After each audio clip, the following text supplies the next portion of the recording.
Make that connection. Don't make it just about the money and about the dollar, or, you dig what I'm saying, about how many singles you can sell, how many albums you can sell. Make the connection some way. Make people say, okay, this is hip-hop.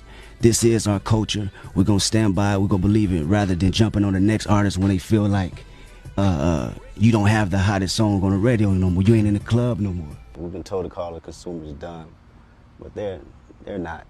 They know when it's real. Absolutely. And they know if they can feel it, you know? And that's something that I always understood, you know, just being a fan myself.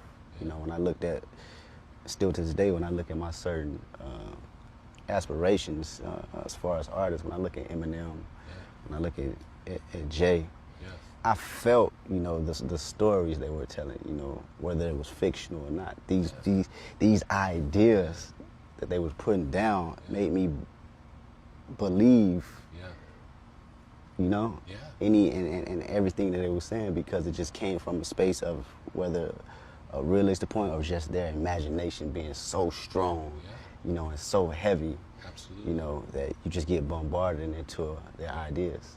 So passionate about hip-hop, man. Like, I love it to a point I can't even describe it. And when I heard these artists say they're the best coming up, I said, I'm not doing it to have a good song or one good rap or a good hook or a good bridge. I want to keep doing it every time. And to do it every time, you have to challenge yourself, and you have to confirm to yourself that you're the best. No one can take that away from me, period. And that's my drive, and that's my hunger I will always have.